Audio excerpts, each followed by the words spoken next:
Good morning.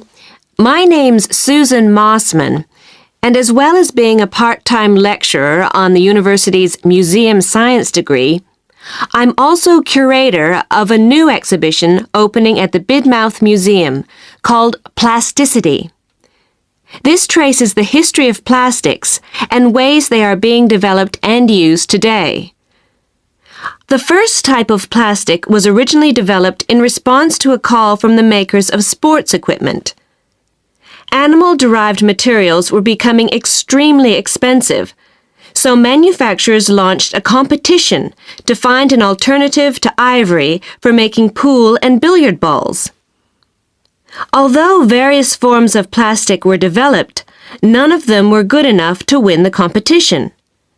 But the inventors knew they were onto a good thing and started researching a variety of different substances, partly based on organic material, what we call semi-synthetics.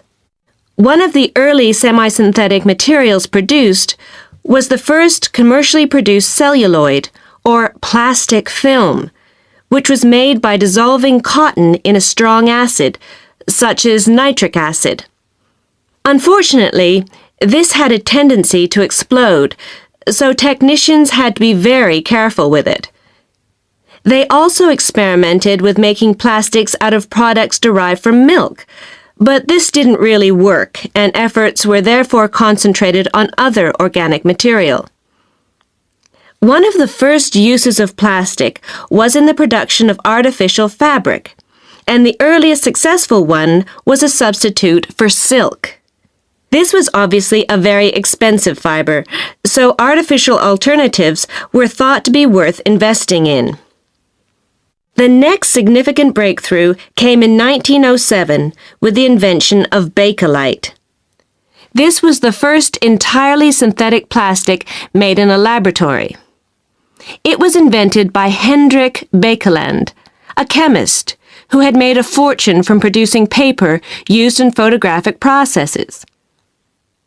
Bakelite is a pretty unusual type of plastic because it actually gets hard when it's heated, whereas most other plastic becomes more malleable when hot.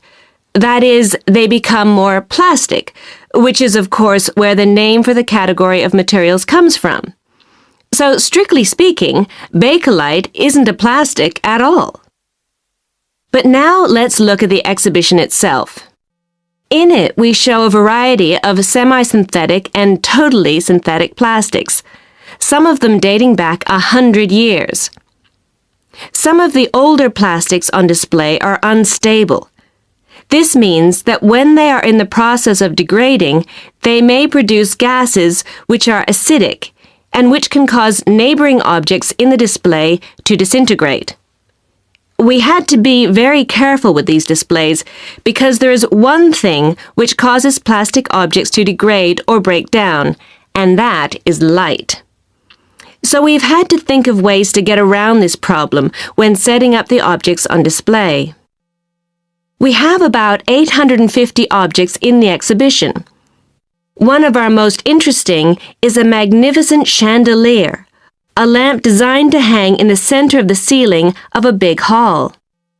It's only when you look carefully that you can see this is a wonderful example of recycling. It's made entirely of pens, ones which we use and throw away every day. A second exhibit, which is drawing a lot of attention, is a car made entirely from plastic, which is now in small-scale production in Japan.